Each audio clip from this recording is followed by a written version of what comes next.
none of us believe that the government should be funding education. Okay. So in that case, the question is, what are the alternatives to government education? Uh, I actually, you know, I know someone personally who pretty much Khan Academy's everything, and Yes. it seems quite, it seems a lot more effective than the government education. Well, in my AP Physics class, my physics teacher actually just told us if you don't understand something, just look it up on Khan Academy. Right. So I question the need for public education. I see more and more, um, younger people who are younger than us. I mean, our public education experiences were pretty bad, I would say, pretty universally. Like none of us would say, "Oh yeah, we got a great education from the government." I mean, it could have been worse, but It could have been worse. that's That's about the all I can phrase. say. I mean, I definitely question the quality of some of our teachers. I know that we Don't definitely say any names on the live stream. are not. Okay. We're talking about you, Mrs. Teacher Person. Yeah. Okay. Well, yeah. That's a symptom of the larger disease. The fact that the teachers, they suck. I see more and more um, people that are younger than us. They have an even worse experience with school than we did, and it seems more and more that the school they're not even trying anymore. Like they don't even have the pretense that they're actually educating anybody. Well, at this point, they're just diploma mills because everyone needs a diploma in this day and age. So that's what they're doing. Well, everybody needs a diploma from a college. Well, yeah. Or But everybody. well, that's Every, another point. Now, I go to a private university. Ben, you I think the big difference between college and high school is that in high school, you do get a little bit of choice, but mostly it's just the stuff being crammed down your throat. But in college, it's more like a gym membership. You're going to get what you put into it out of it. that's true. I will So say, your just college experience and education is largely your responsibility. They don't have any obligation to teach you anything. You paid for it, so you better go to class, you better do your studying, and you better get that A. well, just from looking, I think my dorm room might be a little nicer. Uh, yeah, if you like opening your door without having to jiggle it several times first to get it to unstuck, they go to a private college. oh, and if you like having a microwave with a turntable, that's also pretty cool. Well, too, like in another. Public schools. I mean, number one, you guys are in college. Why do you need college? Because the public school system has failed you. So I Because think degree inflation, the high school diploma is now an expectation, not an accomplishment. That's true. yeah, and 12 years of schooling has gotten you exactly nothing. Well, So if Bernie had it his way, college would be just another. It wouldn't be an accomplishment; it'd be an expectation. yeah. Well, hey, I did learn one practical skill. I learned how to do my taxes in history class. Well, that It was wasn't ju- on the curriculum, but I did learn it. that was just one teacher who's like, you know what? We should learn something useful, and Wait, yeah, this in high school or in college? High school. in high school. I never had that teacher. I wish I did. You know who we're talking about, though. I think so. Yeah. Um, the public school, especially younger teachers, are the worst because I think with the older teachers, they developed their habits back when the schools were handled more locally and there was actually an expectation for success. Whereas now, it's like nobody expects the public schools to do a good job.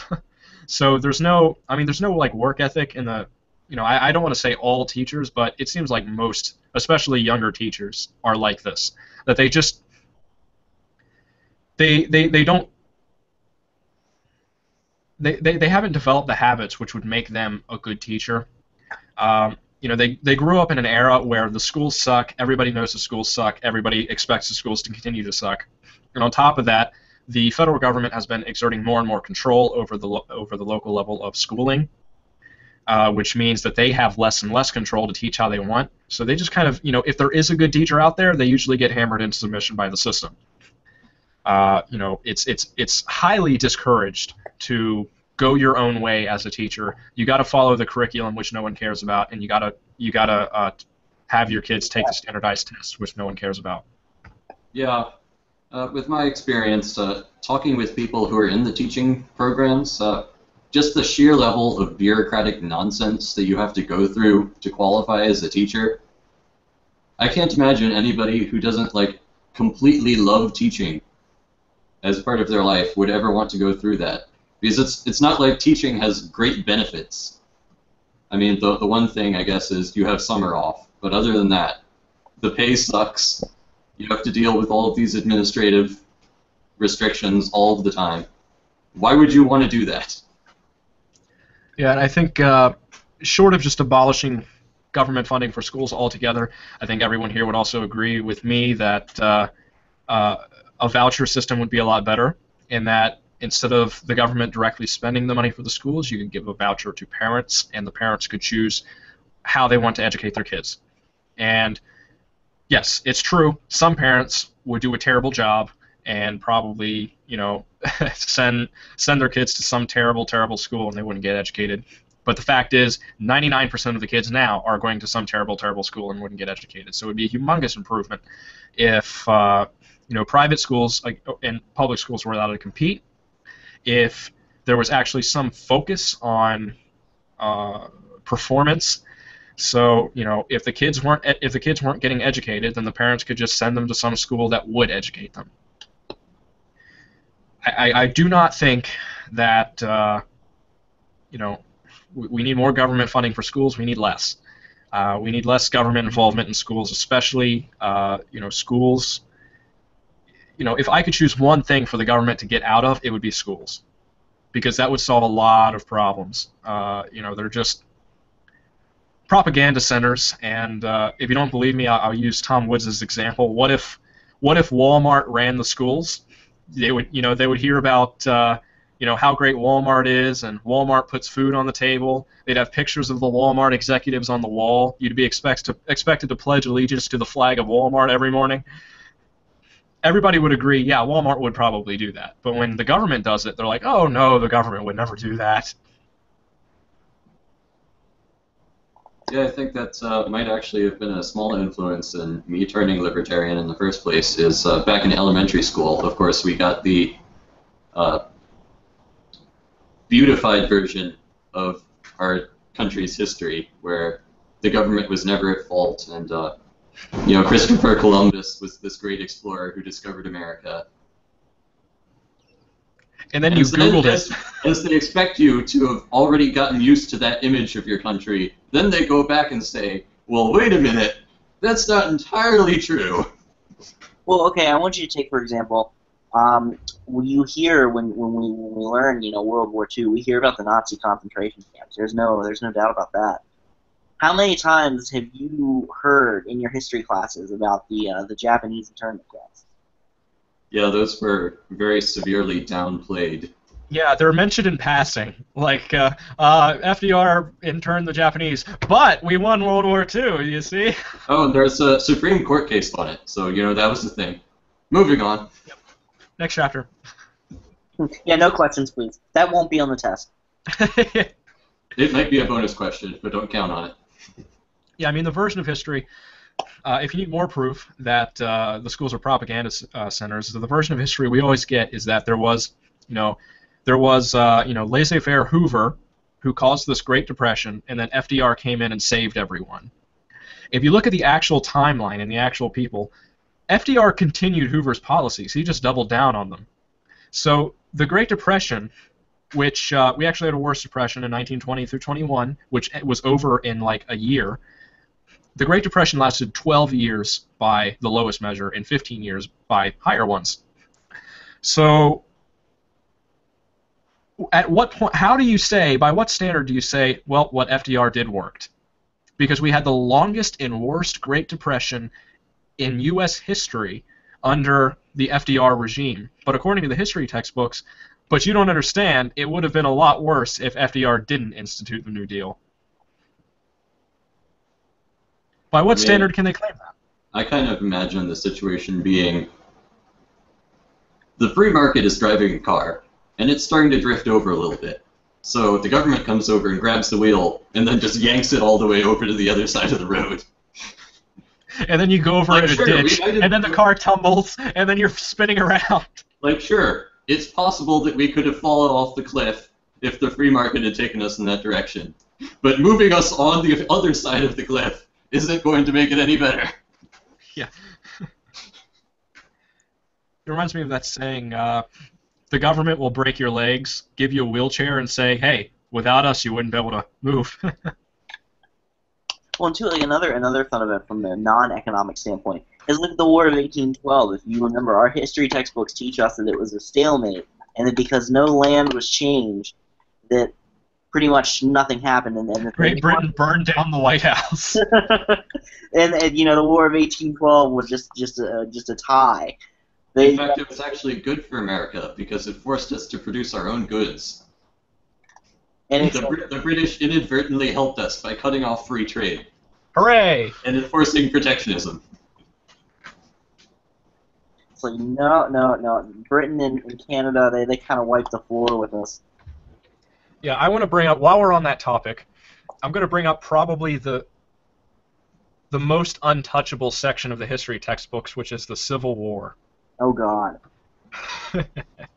The version of history you get in U.S. government history textbooks is that the South seceded because they wanted slavery. So, Lincoln's like, nope, we can't have slavery. So, he goes to war with the South, or rather, the South instigates the war. And he goes to war with the South. I forget, what's the number of people that died? Like 1 million? 1 million people die. You know, big chunk of the population of the country gets slaughtered. And luckily, we freed the slaves. And the idea is that the southern states fought for slavery, which, if you look up the actual history, isn't really the case. Well, it's like everyone forgets that Abraham Lincoln basically said that if he could preserve the Union without freeing a slave, he'd do it. And if he could preserve the Union by freeing all the slaves, he would do it. He was impartial to slavery. He wasn't pro, he wasn't con. It was just... Yeah, and Lincoln is held up to us as this great American hero who abolished slavery. Lincoln didn't do anything to abolish slavery. He created the Emancipation Proclamation after the war had already started, and none of the southern states actually had to abide by it. It was a propaganda piece. He knew it wouldn't do anything. And one big complaint that I have is some people cite the Civil War as this big example of government preventing evil by stopping slavery, in which case I would retort, slavery was only viable because the government enforced it in the first place. Yeah, if you don't have the government to catch your runaway slaves, slavery isn't very profitable. It only works when the government is there to catch and return your runaway slaves. Yeah. So, were there a lot of plantation owners in the South that influenced the decision to secede? Yeah, totally. But there were other reasons. Yeah, and family history, I'm not one to speak on the shortcomings of Abraham Lincoln. why? Well, due to the fact that I share a certain relation with people. Okay. The idea that the Southerners fought for slavery is ridiculous. Because less than 3% of the Southern population owned slaves. The idea that the Southerners fought for slavery is ridiculous. Because less than 3% of the Southern population owned slaves. So the idea that the Southern population is like, yeah, I'm going to fight and die in this war to protect wealthy plantation owners. I mean, that's like fighting and dying for Wall Street banks. Who's going to do that? They did not fight because they wanted wealthy plantation owners to be able to keep their slaves. They fought because their home was being invaded by the North. The South seceded as it was generally accepted was their right to do at that time. And then Lincoln, because he had this ridiculous religious reverence for the Union, invaded the South, and that's why 1 million people died, because of Lincoln. So the version of history we get is so backwards that it's almost laughable how distorted the U.S. government history textbooks are. If you go into the South, the Civil War is not known as the Civil War like post halfway through Virginia. It's like known as the War of Northern Aggression. So like, what does that tell you? Yeah, it was a war of northern aggression.